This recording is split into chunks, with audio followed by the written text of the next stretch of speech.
Many years ago, I started off poor. I started off broke. I started off pretty stupid. I started off having failed out of high school, and I drifted for a long time. I've done a good deal of traveling. When you are older, you call your drifting days traveling.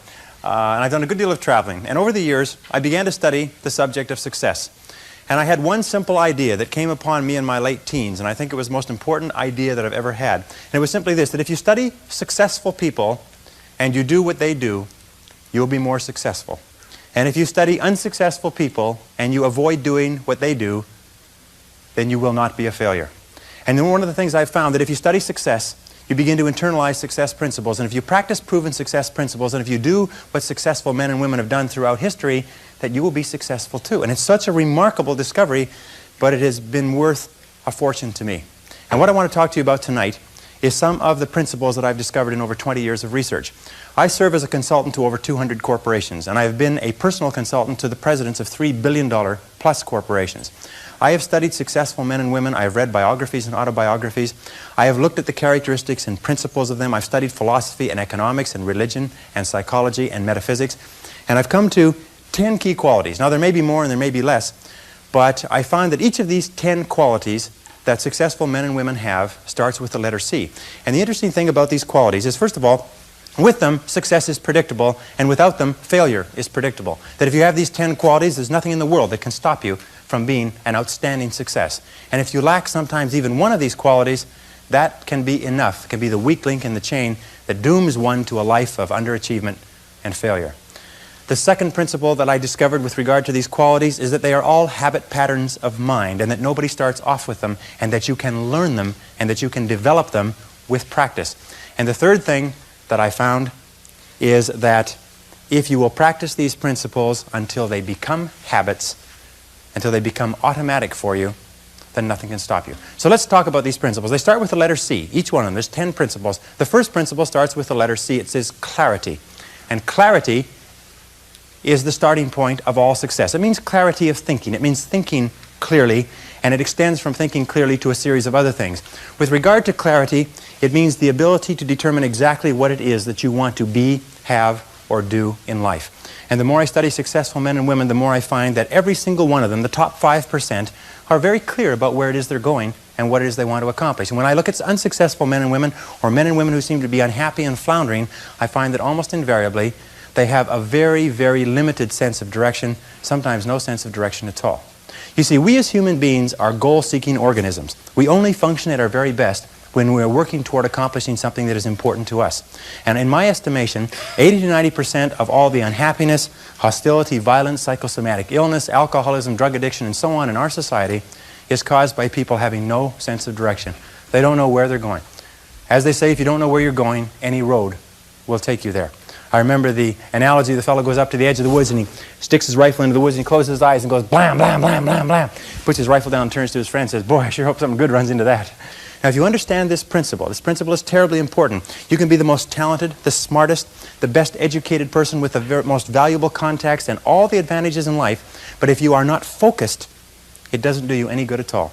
I wrote in an article for the Wall Street Journal that if you do not have clear, specific goals for your life, you are doomed forever to work for people who do. And that seems to be the case. And yet only 5% of people have goals. So the key starting point with regard to clarity is to know where it is you're going and what it is you want to be and what it is you want to have and what it is you want to do. Because in America, in the most blessed society in all of human history, you can have anything in the world that you want if you can decide what it is that you want. The second key with regard to clarity is decisiveness. Be decisive. I have never met a successful person who was indecisive, and I've never met a failure who is decisive. Be decisive. Develop the characteristic and quality of decisiveness. We know that the reason why we are indecisive is because we're afraid of making a mistake. But the terrible thing is that the way that we think becomes a habit, and the habit of indecisiveness can condemn us to failure. We can be talented and intelligent and ambitious, but if we cannot make the hard decisions in our life, and if we cannot make decisions readily, then what happens is we always have to work for people who do make decisions readily. Now, the interesting thing about decisions is that about 80% of decisions should be made the first time they come up. 80% of decisions should be made the first time they come up. And if you make decisions every single time they come up, sooner or later you will develop the habit of decisiveness. You'll be very clear about what it is you want, and it's easy to make decisions if you know what it is you want to accomplish. One of the major reasons why people are indecisive, in my experience, is they have no idea what they want to accomplish. It's almost like they come to the crossroads, but they don't know which direction to go. 80% of all decisions should be made the first time they come up.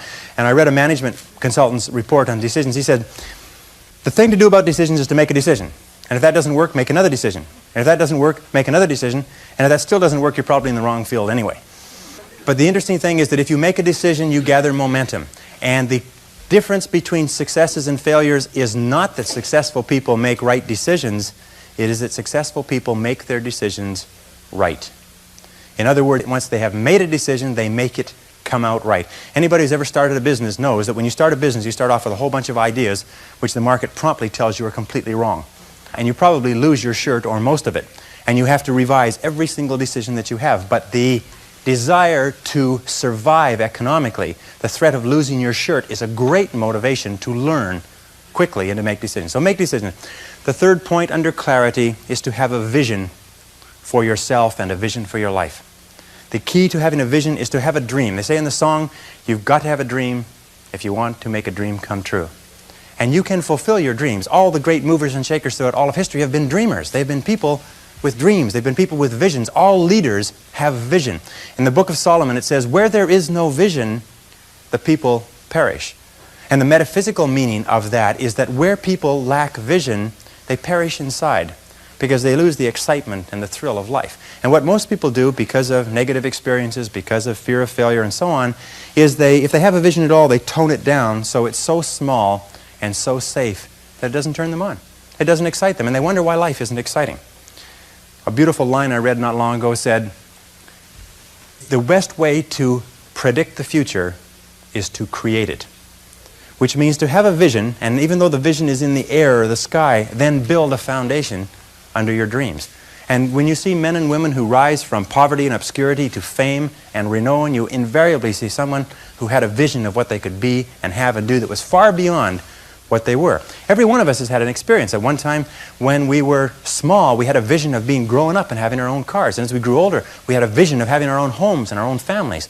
And as we grew older, we had a vision of traveling and going to Europe. We fulfill all our visions. The wonderful thing is this, is that we always tend to achieve our goals. The problem is that our goals are set so low that even when we do achieve them, they don't turn us on. They don't fill us with enthusiasm. So dream big dreams, if you like, and focus on results, not activities. This is the key. Be clear about the results that you're trying to accomplish. This is one of the keys of peak performance, by the way. All peak performers are result-oriented. All losers or underachievers tend to be activity-oriented.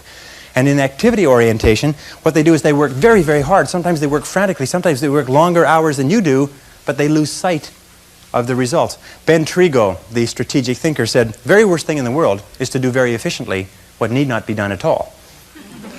And many of us work very, very hard to do very efficiently what need not be done at all. And anybody who's ever had employees will tell you that every single day you come across your employees doing something very diligently, but it's completely irrelevant to the success of the business.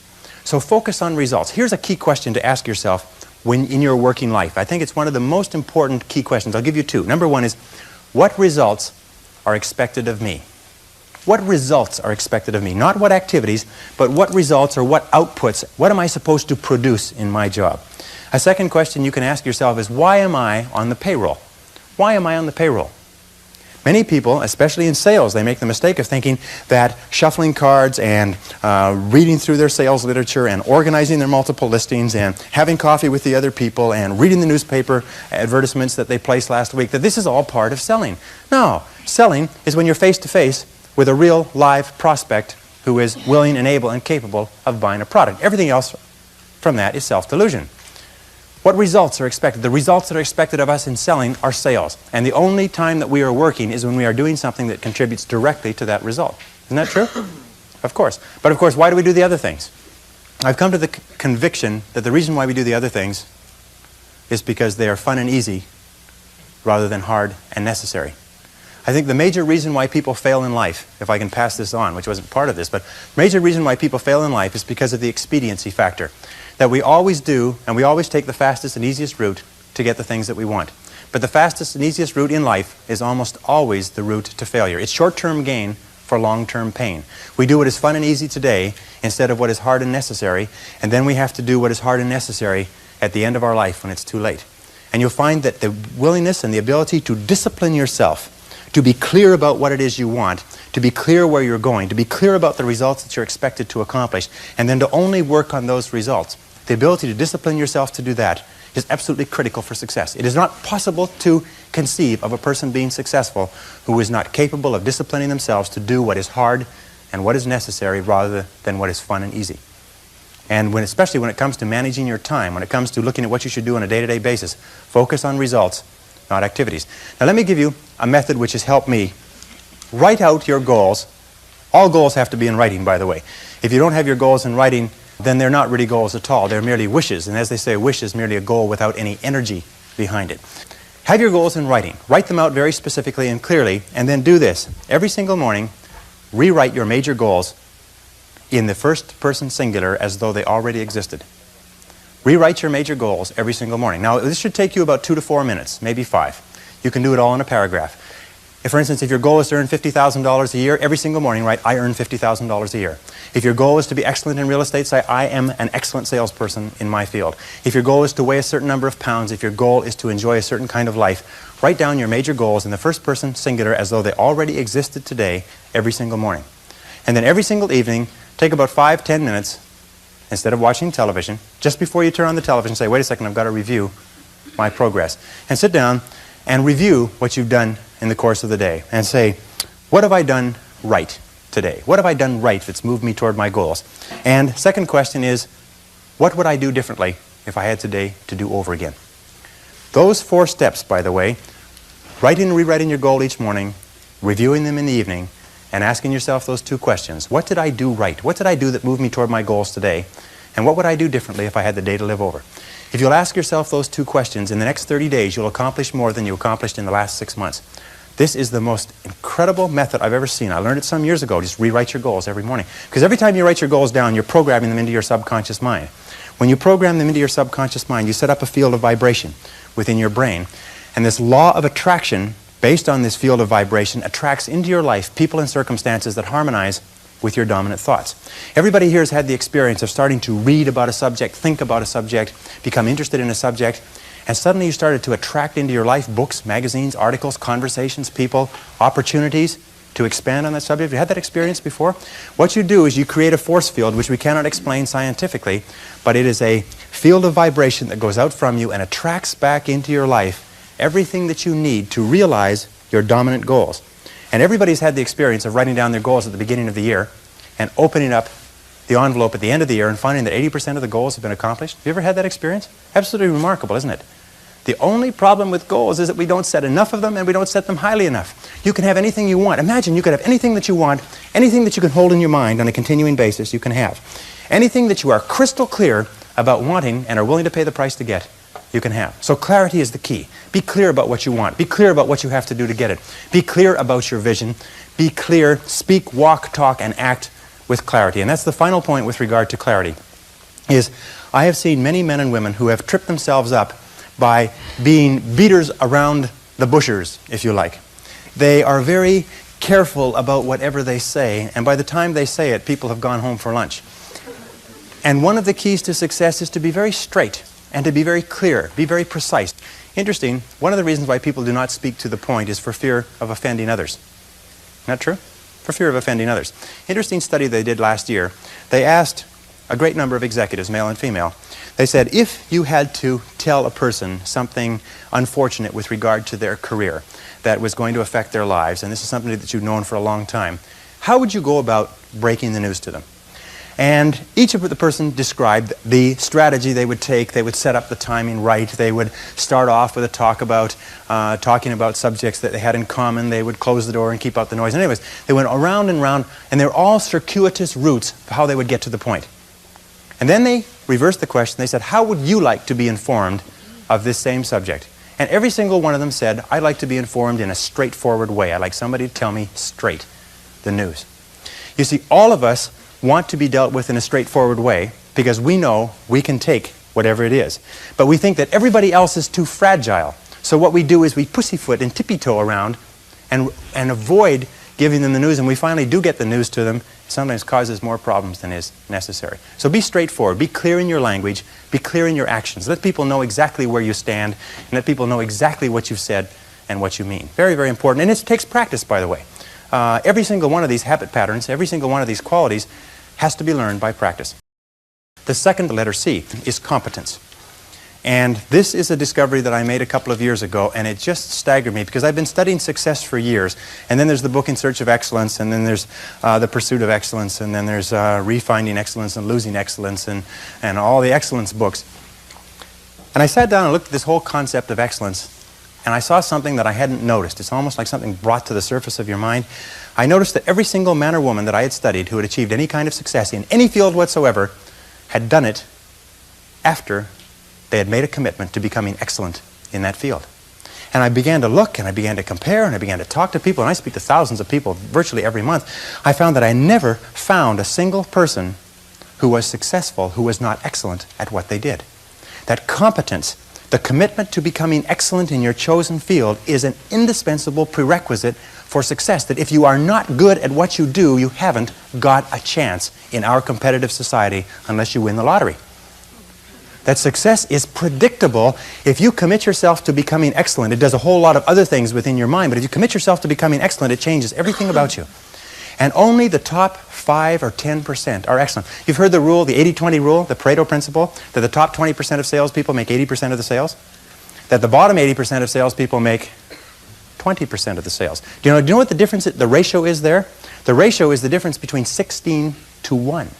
That the average income of the people in the top 20% is 16 times the average income of the people in the bottom 80%. Now, let me ask you a question.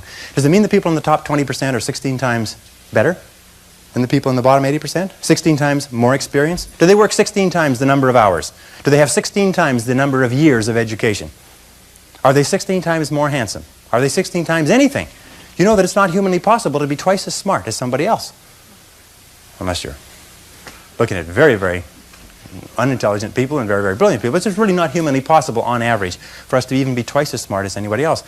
But 20% of these people are making 16 times the average of the rest. Prudential Insurance Company did a study some years ago, and they put the thousands of agents that they have throughout the United States into their computers and compared their income, and it came out the 80-20 rule worked. 20% of the salespeople were doing 80% of the business. Well, they had all the data on the computer, so they ran it through one more time. They said, what's the average income of the top 20% of the top 20%? Compared to the bottom 80%.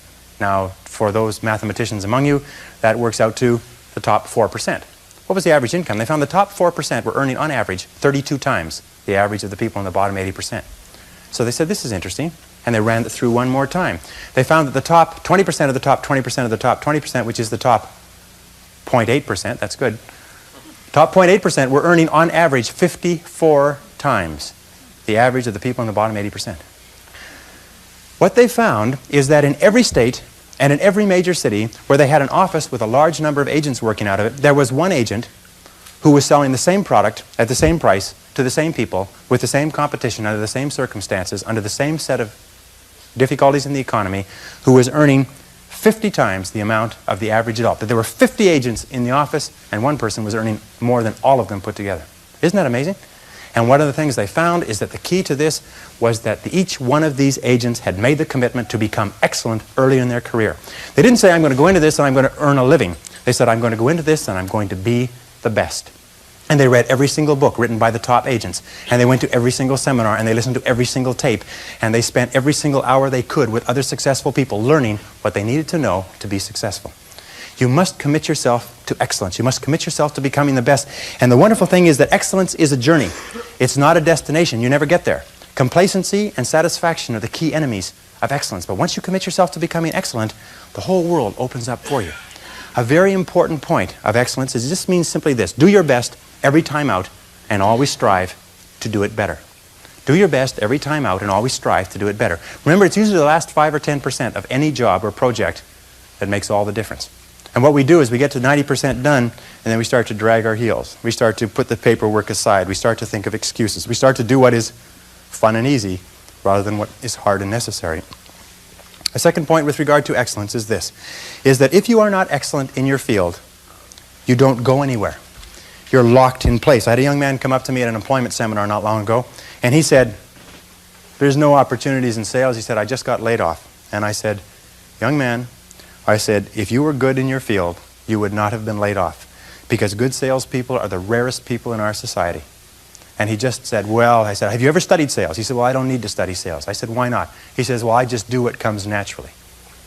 I said, I rest my case. Selling is an art. Selling today is a profession. Selling is a science. That in order to be good in selling, you have to study it and study it and study it. And you have to study it more than the person next door who's also determined to become excellent.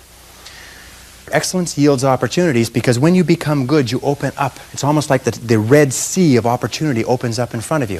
When you become excellent, you come to the attention of people, and people try to get you, and they give you more responsibilities and more opportunities. And you know, when you put on your business card that you're the top person in your particular field, people like to buy from the best salespeople in their fields. And by the way, you can tell how excellent you are at any time. Any time of your life, you can tell how excellent you are. Very simple measure. How many job offers have you had this month? Interesting question. How many job offers? How many people called you up and said, I want to hire you away from where you are and I'll pay you more and give you a better deal? Because excellent people get job offers every month. Some of them get job offers every single week. If you're not getting job offers, the market is telling you this is what they think of your level of competence. Very, very important. And if you're going to do anything at all, the only time you're going to get any joy out of it is if you do it well. You see, when we do something well, it gives us a feeling of self-esteem and pride. We feel like a winner. But if we do things in an average way, it doesn't give us anything. You notice that? It doesn't give us anything. We do it in an average way, it doesn't give us anything. But if we do it in a really exceptional way, it makes us feel wonderful about ourselves. That's why the companies that have committed to excellence are not hundreds of % better in any given area. What they are is they are 1 or 2% better in 100 different areas. And that's the key. You see, you don't have to be a quantum leap different from somebody else. You just have to be a little tiny bit different in the critical areas that make a difference. And you can achieve that simply by making it a goal, setting it as a goal, and working on it. You can become anything that you want to become. The harder you work, the better you get. The harder you work, the better you get. You know, in our society there's a lot of controversy over why should I work so hard for my job. The fact of the matter is that less than 5% really succeed. That's less than 5% of the population really succeed at life. Of 100 people working today, only 1 will be wealthy when they retire. 4 will be financially independent. 15 will have some savings. 80% will be broke and dependent upon charities and pensions. Only 1 or 2% of people in each generation really makes it in life. And in every single study, those people who make it are those who work hard, hard, hard. And if you think that it's hard to be successful, try being a failure. Try coming to the end of the trail with no money, dependent upon pensions, and you don't know what hard is until you try living like that. But if you work hard, the average self-made millionaire in America works 12 to 13 hours a day. Works about 60 to 65 hours a week. I'll tell you this with regard to hard work, that in our society you only work 8 hours a day for survival. Everything over 8 hours is for success. And if you're only working 8 hours a day, you're in trouble. If you're only working 8 hours a day, you better have a rich uncle, or you better have somebody else who's going to take care of you, because 8 hours a day only gets you survival in our society. Because it's so competitive that somebody else is working 9, they've got an edge on you. Somebody else is working 10, they've got a bigger edge on you. Every hour over 8 that you invest is an investment in your future, is an investment in your success. And if you put in the hours over 8, whether it's studying or reading or working, if you put in the hours, it will pay off, and it will pay off in spades. It's like throwing seed in the ground. When you throw a seed in the ground, the plant that comes up is not just one seed, it's hundreds of seeds. There's a crop that you put in, but you must put the seed in the ground first.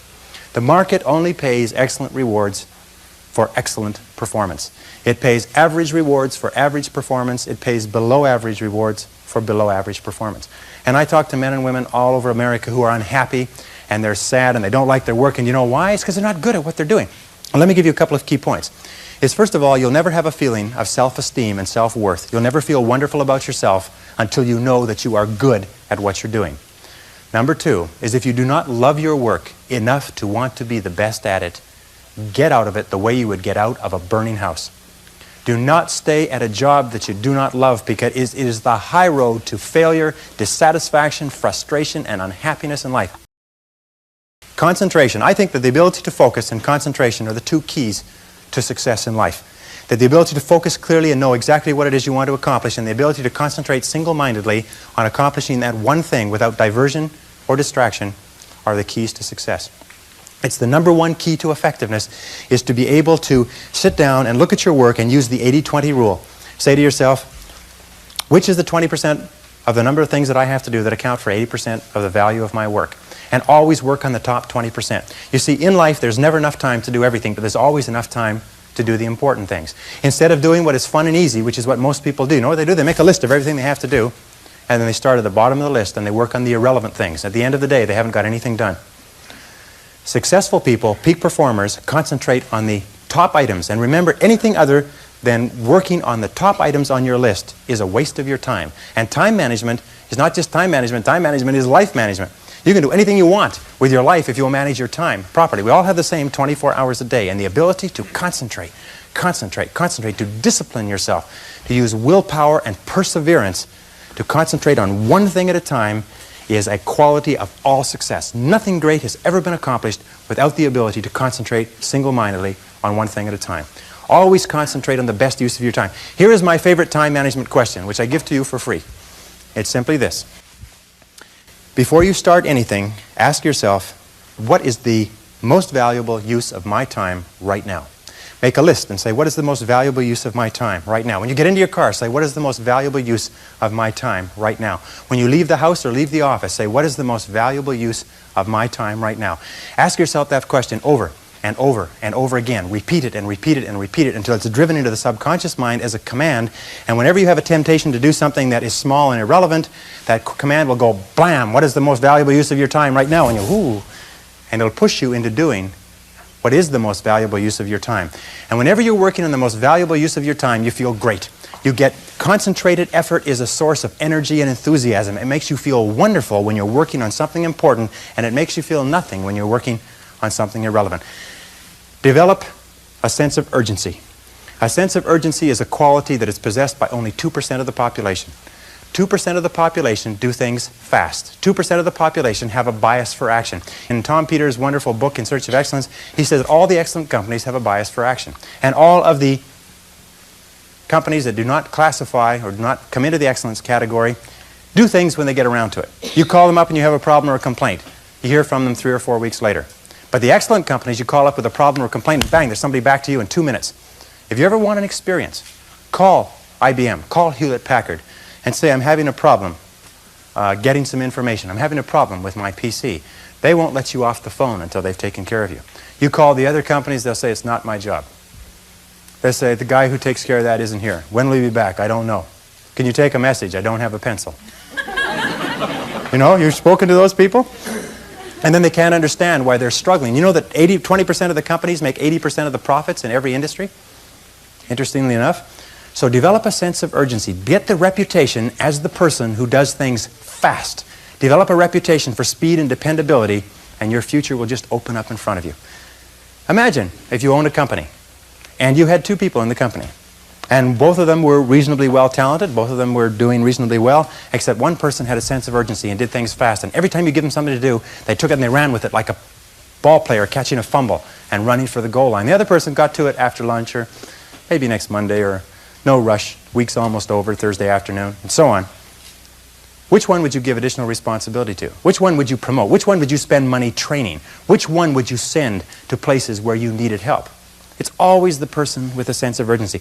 I can tell you this, that the sense of urgency for me has been worth hundreds of thousands of dollars. As a consultant, I have been able to save my clients sometimes millions of dollars by acting fast when they've given me a project to take care of, whereas if I had acted even a day later, it could have cost a fortune. And if you'll develop that habit of working fast, that sense of urgency, act now, do it now, do it now, do it now, in selling especially. Somebody calls you up and has a question, get back to them now. Somebody has a problem, get back to them now. Somebody needs something, move on it quickly. If you have to forego coffee breaks or lunch or something else, move fast. If you develop that reputation for speed, it will be worth a fortune to you. Takes a little while, but it's a habit. Most people just sort of shuffle through life. You know, they get to it when they feel like it. But all the excellent people, all the high performers have a sense of urgency. And finally, complete each job that you start. Get on with the job and stay with it till it's 100% finished. The difficulty that people have in completing their tasks is absolutely amazing. In a study amongst 106 chief executive officers last year, they were asked what qualities out of 26 would be most important in putting a person on the fast track to success in your company. And they agreed almost unanimously on 2 qualities. Number 1, the ability to set priorities, to determine what is relevant and separate it from what is irrelevant. And number 2 is a sense of urgency, the ability to get on with the job and get it finished fast. Common sense, according to the Gallup organization that just did a wonderful book called The Great American Success Story, they surveyed 1,500 people in Marquis' Who's Who in America, 1,500 of the most respected men and women in America, and they asked them, what do you consider to be the most important single quality of success? And they agreed almost unanimously on common sense. Just common sense. Good common sense. As my friend Charlie Jarvis says, the average person has an enormous amount of common sense because they haven't used any of it yet. You can train your mind to have common sense. You can train your mind to think things through before acting. In my experience, action without thinking is the cause of every failure. Action without thinking is the cause of every failure. And common sense comes from taking the time to think things through before you act. Listen to your intuition. Your intuition is one of the best guides that you possibly have. You know from some of the other work that we've done is that each person has inside them an intuitive sense which will always give you the exact right answer for you. They've done some studies between men and women. When they test women's intuition, you've heard of women's intuition, everybody's heard of women's intuition, they find that when you give men and women tests and they're asked to answer on the basis of their intuition, men's intuition is equally as accurate as women's intuition. The only difference is that in real life, women have the intelligence to listen to their intuition, which is why they're smarter than men. And men do not listen to their intuition. Instead, they override their intuition because they're trying to get something they want the fastest and easiest way, even if their gut feeling says don't do it. Has anybody here ever gone against their intuition and had it work out? No. Your intuition will always give you the most accurate answer for you. It's almost like an inbuilt computer that will take all of your life experience and knowledge and everything going on around you and give you exactly the right answer. So listen to your intuition. Learn from your setbacks. This is one of the characteristics of high-performing men and women, is that every single time they have a problem or a difficulty, they sit back and they dissect it and they learn everything possible from it. They try to develop general principles. From each setback, they say, what is the valuable lesson I can learn? So you take a look at everything that has happened to you, take a look at the very most difficult experience that you're in right now, and ask yourself, what is the most valuable lesson I can learn from this experience? And believe me, if you look for the lesson, in the Bible it says, seek and ye shall find. It doesn't say seek and occasionally you might find something. It says seek and ye shall find. If you look for the valuable lesson or the seed of an equal or greater advantage or benefit in every difficulty, you will find it. It's always there. And I love the line from Socrates that says, the unexamined life is not worth living. Which means that the life where you do not take the time to reflect on your experiences. Aristotle said that wisdom is an equal measure of experience plus reflection. And the reason so few people have wisdom is what they have is experience, but they never take the time to sit back and reflect on what's happening to them, reflect on what they're learning. How many people here have seen people get out of bad relationships and get immediately back into bad relationships? Or get out of a lousy job and immediately join a company and get into another lousy job? What is the natural thing that people do? They get fired or laid off from a job, they quit, they go down the street, they look for what? Another job exactly like it. Tap your creative potential. Accept the fact that every single human being is a genius, and all successful men and women are creative. They're creative in that they respond to their world differently. They ask questions, they're flexible, they're curious. You know what the hallmark of creativity is? Curiosity. The hallmark of ignorance and stupidity is the cessation or stopping from asking questions. And I've worked with some of the brightest men and women in this nation, and I find that the smartest people of all, the ones that have the greatest education and the most experience, are the ones who ask the most questions. They ask questions almost as if they were children, but they never stop asking questions. They're very open and flexible, and they have the ability, once they learn a new piece of information, to drop what they're doing if the new information contradicts it and do something else. Do you know what most people do? Most people keep on doing what they're doing until they run into a wall. As they say, the more you do of what you're doing, the more you'll get of what you've got. Someone pointed out to me not long ago, and I think it's very true, is that all changes in our life come with the input of new information. That if we do not have new information, we keep on doing the same thing forever as the result of inertia. And creative people are always looking for faster, better, easier, cheaper, newer ways to do things. Remember, 80% of everything that we are doing today in our general business will be different 5 years from now. 80% of the products that we use, the food that we eat, the cars we drive, the music we listen to, the movies we go to, even the streets we drive on, 80% of everything will be new in 5 years. That's how rapidly things are changing. According to the research, all you need is an idea that's 10% new to start a fortune. An idea that's 10% new. As a matter of fact, an idea that's more than 10% new is probably too new for the average consumer to accept it. An idea that's 10% new. Interesting point. The single greatest source of self-made millionaires in America. Do you know what industry it is? Can you guess? You wouldn't believe it. Dry cleaning.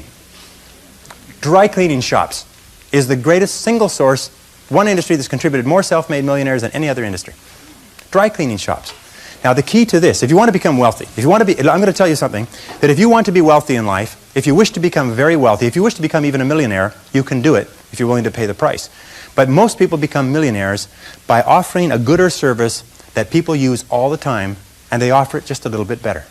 They do it just a little bit faster. They put a little bit more grace or finesse into what they're doing. They handle it, they wrap it, they are more polite. The restaurant that has people coming back to it may have food that's only 5% different, but it's the way the people handle it that's so different. You can do anything you want in life. All you have to do is find an idea that's 10% new. And you'll find it if you flood your mind, read magazines, read books, ask questions, ask why people are doing things the way they're doing. I was talking to a man not long ago who made $1 million in Chicago, and he made it laying bricks. And he never laid bricks in his life. But he went to a union bricklaying job, a large building downtown, and he asked them why they were laying bricks like that and why half the men were sitting around. They said, well, that's the way we always lay bricks. He said, well, how come all the men are sitting around? They said, well, because they have to lay the corners first, and then the men fill the bricks in between. He said, why can't they lay the corners and the walls at the same time? He said, we just don't do it that way. So he sat down, knew nothing about construction. He sat down, he came up with a system that enables you to build the center of the wall and the corners simultaneously. And then he bid on construction jobs. And he could bid 40% under any company using the old method. And within a year, he'd made over $1 million in construction. He had half the construction in Chicago a few years ago. And he didn't know anything about it. Look for ideas. Keep your mind open and flexible. Ask questions. Remember, one new idea is all you need to start a fortune. And within every single person here, you have 4 ideas, an average of 4 ideas per year driving to and from work, any one of which will make you a fortune. Any one of which will make you wealthy. How many times, I can prove it to you. Want me to prove it to you? How many times have you been going about your daily business and you see the need for a product or service? And you say, now I wonder why somebody doesn't produce that. And about 2 or 3 years, then you say, well, it can't be any good. I thought of it after all. Like Groucho Marx, when he resigned from a club once, he said, I wouldn't be a member of a club that would have, I wouldn't stay in a club that would have me for a member. Have people like me for a member. So we get those ideas and we say, well, it can't be any good because I thought of it. And then 2 or 3 years later, a company comes out with that idea, or some company comes and makes $1 million at it, and you say, I thought of that idea 2 or 3 years ago. Every single person here has had that experience. What you have to do is trust your ideas. If you decide that you're going to earn a certain amount of money, that you're going to achieve a certain level of wealth, that you're going to achieve a certain life estate, and you program that into your subconscious mind, and you then turn it over to your intuition, you will get the ideas, the insights, the inspirations necessary to achieve your goals. And that's the only difference between very wealthy, successful people and the average person, is that they simply follow their intuition. They're not smarter, they're not different, they're not more educated, they're not more talented, they just follow that inner guide. Consideration is based on the fact that the quality of your relationships with other people more than anything else will determine your success in life. How well you get along with other human beings, your quality of interaction will determine your happiness, your success, your achievements, your wealth, and anything else. Charles Schwab, the founder of U.S. Steel, said that I will pay more for the ability to get along with others than for any other skill in America. And that's very, very true.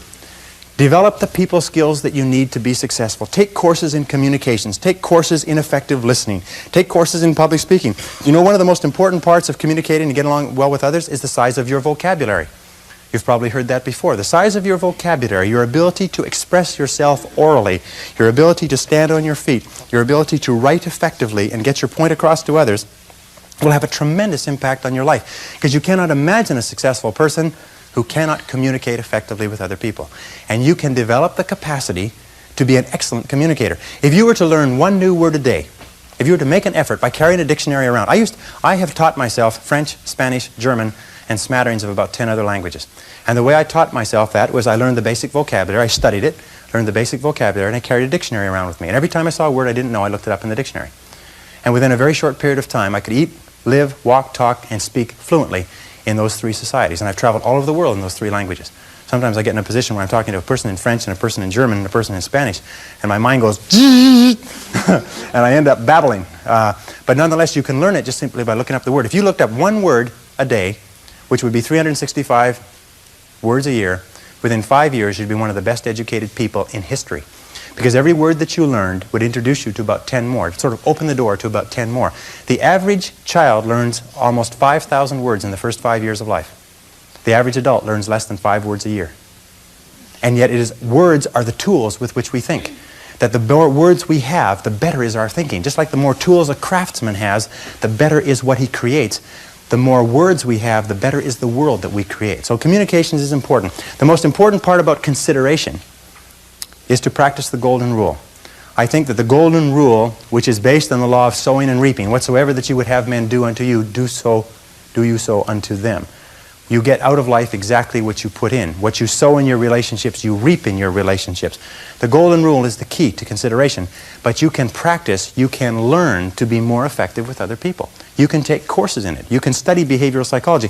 Everybody in sales should be an expert on behavioral psychology. And whenever I hear a person say, well, I don't need to study that, I do, it comes naturally, the person is saying, I'm determined to be a failure for the rest of my life, and I'm announcing it to anybody who will listen. Because sales is so precise.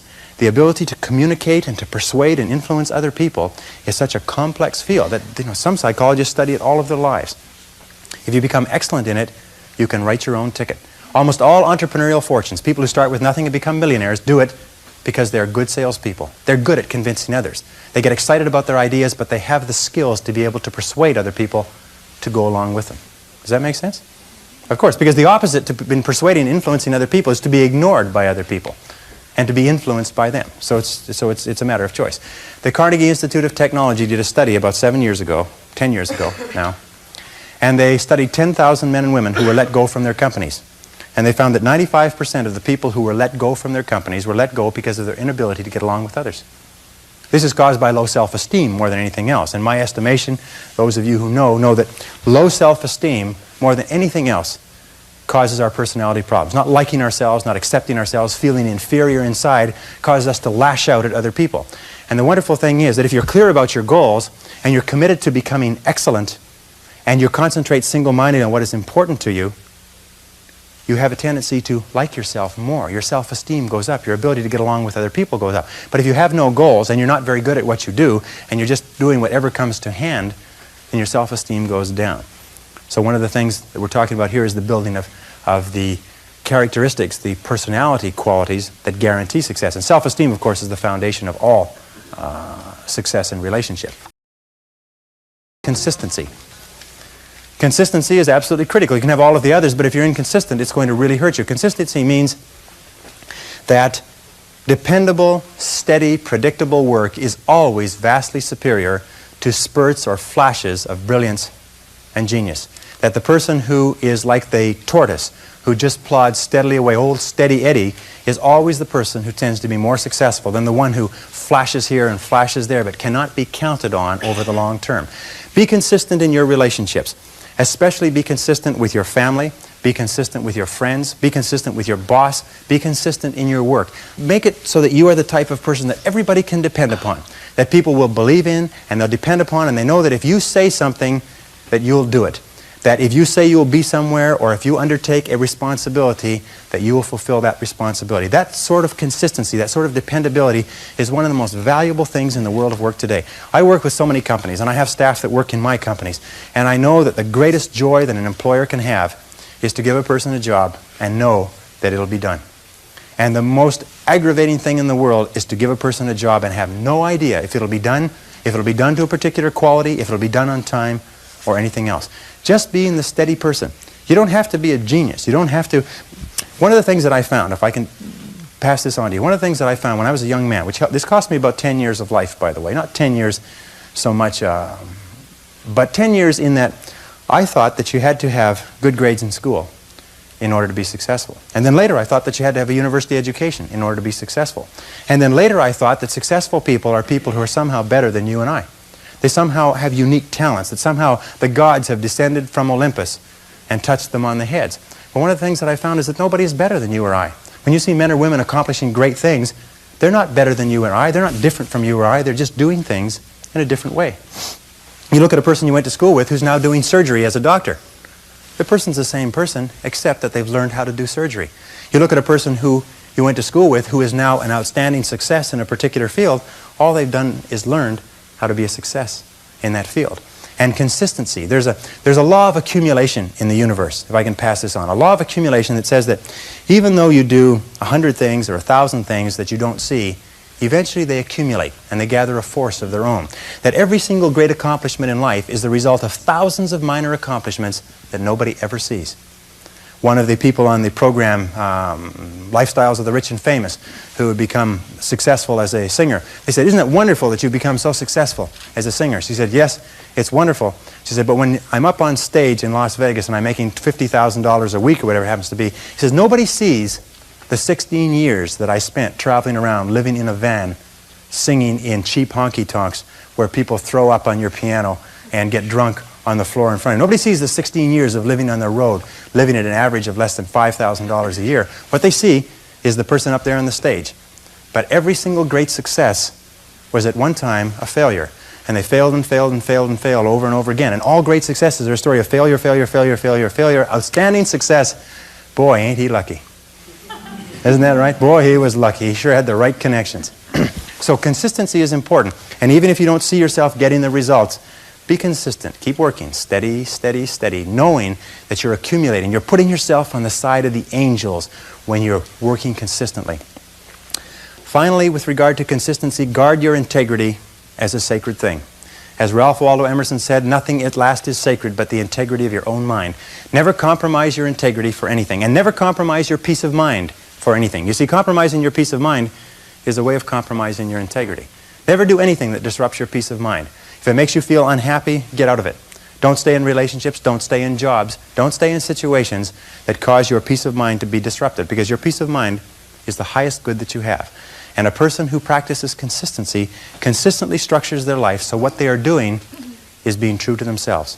What they are doing is living up to the very best that is in them as a human being. And that takes tremendous courage. It takes tremendous courage because it's so easy to go along with the crowd. But you'll never be really happy unless you know that you are being true to yourself and completely true to yourself. Commitment.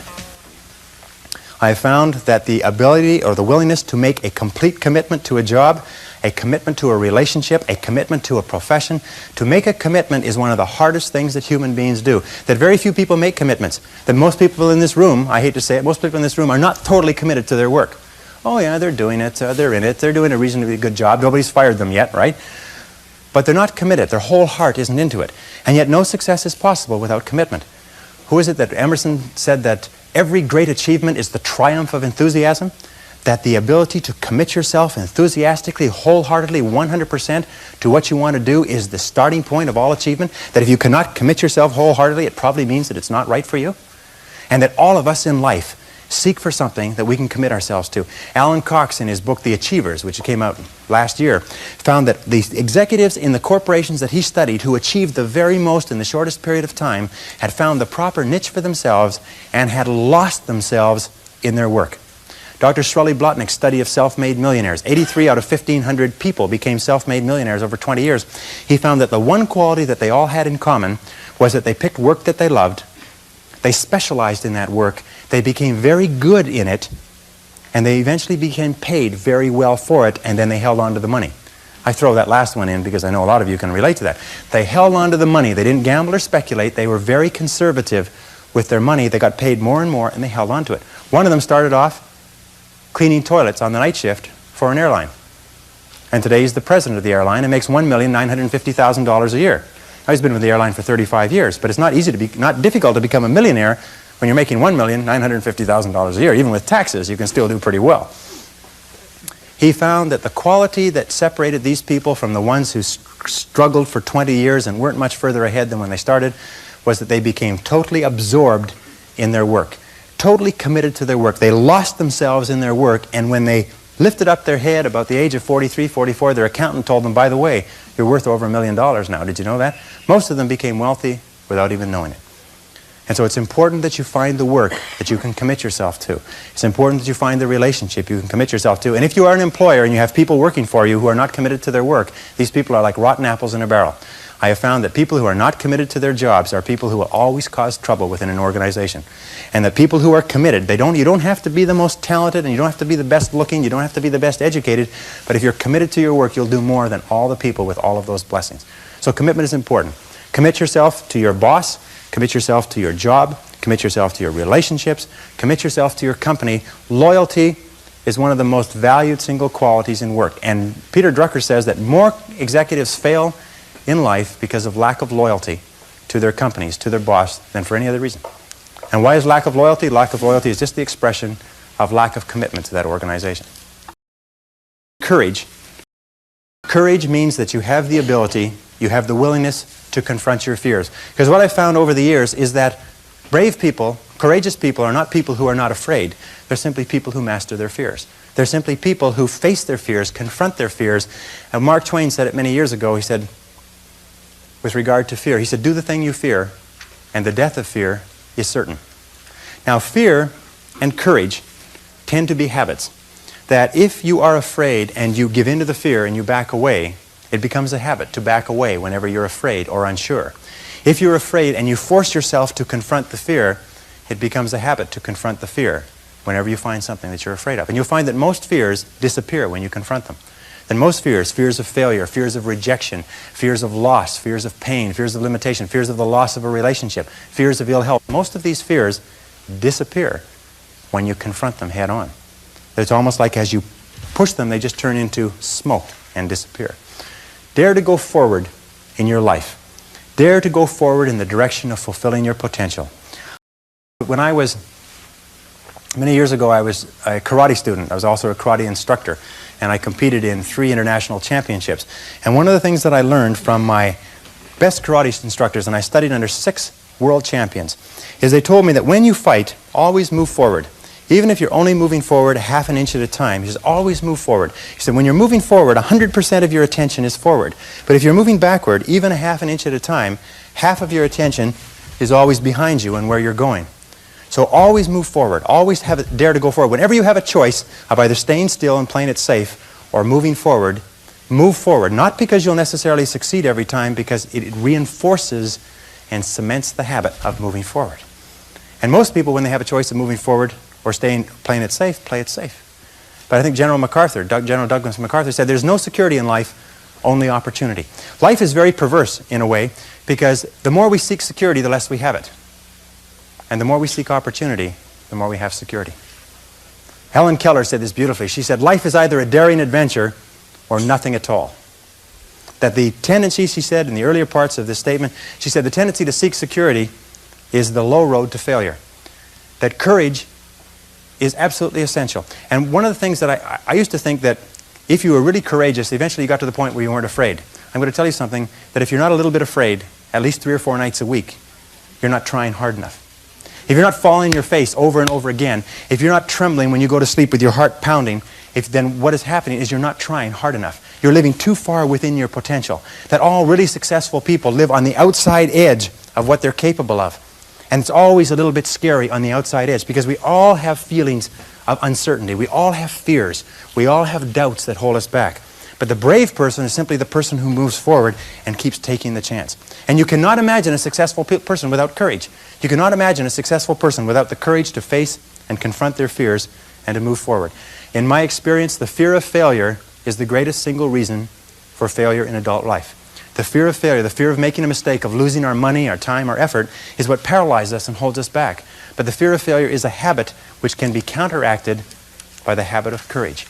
And if we don't overcome that fear of failure, then we'll just be like the 80–90% that do not fulfill their potential. See, the wonderful thing is only a few percentage of people fulfill their potential in any generation. And we can join those people simply by deciding to do so and doing what the other people do. It's as simple as that. If we decide to become an engineer, what do you study? You study engineering. If you want to become a better cook, what do? You study cooking. Do you try to do it all by yourself? No, you get cookbooks, you take classes, and so on and so forth. If you want to be successful, if you want to fulfill your potential, study the men and women who are fulfilling their potential and just do what they do. And finally, with regard to courage, the great expression of courage is to persist in the face of adversity. To persist when things really get rough. To be able to pick yourself up and pick yourself up over and over again. And believe me, if you decide to go for the goal in your life, you're going to get knocked down over and over and over and over again. Every single week you're going to have heartaches and disappointments and frustrations and setbacks and obstacles. But without those obstacles, no success is possible. You see, the only way we can be successful is if we develop momentum. And we cannot develop the momentum unless we are struggling with obstacles. And struggle with adversity goes hand in hand with all great success. What most people do is they back away from adversity. But if you want to see if you're a brave person, what they call the 4 o'clock in the morning courage, wait when things go completely to pieces, when things are the worst, when your very best deal falls apart and your rent is late and you're tired and you're sick and everybody is mad at you and your car doesn't work, then it's the person that picks themselves up and says, nothing is going to stop me. You know, the best quality in the world that you can develop, and I give it to you because I made it my life's habit to develop this quality. I hope I've got it, I don't know for sure. But the quality is to develop the quality of being unstoppable. Develop the quality of being unstoppable. Say in yourself that no matter what life throws at me, it'll never stop me. No matter how rough it gets, I will never quit. And nothing will ever stop me. Make the decision that you can be tired, you can be worn out, but nothing is ever going to stop you. That's a wonderful decision. Because then no matter what life throws at you, you pick yourself up. And you say, okay, give it your best shot, as Fonzie says. Nothing is going to stop you. It's a wonderful feeling. It's a wonderful feeling. It's the basis of self-esteem. Confidence. And confidence comes as a result of everything else. If you do all the things that we've talked about, if you concentrate on becoming excellent, concentrate single-mindedly, be clear about your goals, consider other people, practice the golden rule, if you practice courage, if you practice consistency, if you practice all of these, then pretty soon you develop a level of self-confidence. See, confidence comes as a result. You don't get confidence out of a bottle. You don't get confidence from a pill. You can't learn confidence in a motivational seminar. You only get confidence by doing certain things over and over again that build a solid foundation within your own mind that you can do whatever you need to do, that you have what it takes to be successful. Self-doubt is the great paralyzer of all activity. We all have self-doubt. And the way we overcome that self-doubt is by doing the things that we would normally back away from. As I say, continue to move forward.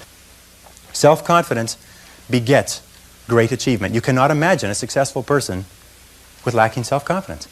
That the wonderful thing is this, and I learned this from a very great man who died recently, is that if you persist until you succeed at achieving a goal that is important to you, and you complete it like a degree in school, or you wrap up a sale, or you make a career successful, you plug into your subconscious mind a success pattern. And then the subconscious mind, running on the basis of inertia, attempts to adjust your words, actions, and feelings to duplicate that success pattern. And that's why they say nothing succeeds like success. That once you've been successful, you have a pattern set down which will enable you to apply that pattern to another part of your work to be successful in that. And the more you succeed, the more this pattern of success is reinforced. And you'll finally reach the point where it's impossible for you to fail if you succeed enough times. Because you will have within you a self-adjusting mechanism that will guarantee your success. Behave confidently. As Dorothea Brande wrote in 1935 in her wonderful book, Wake Up and Live, she said the key to success is this. She said, go confidently in the direction of your dreams. Act as though it were impossible to fail. Go confidently in the direction of your dreams and act as though it were impossible to fail. And this brings us to the most important part, if I can just summarize in 1 minute. It is this, is that your true beliefs are only and always expressed in your actions. It is not what you say or what you intend that tells what you believe, but only what you do. Your actions are always the true measure. And the interesting thing that we've learned in behavioral psychology is this, that if you do not feel self-confident, courageous, consistent, like concentrating, clear, and so on, if you don't feel like it, and most of us start off not feeling like it, if you will act the part, if you will pretend as though you have the quality already, the feelings will generate the actions, and the actions will generate the feelings. That if you will act, walk, talk, and live by the same principles and do the same things that successful men and women do, even if you doubt yourself in the initial stages, eventually you will come to the point where you actually feel to the bottom of your soul like a successful, positive, confident, cheerful, optimistic, unstoppable human being. And that's the key. Act the part until you feel the part. Do what successful people do, and do it over and over again until it becomes ingrained as a habit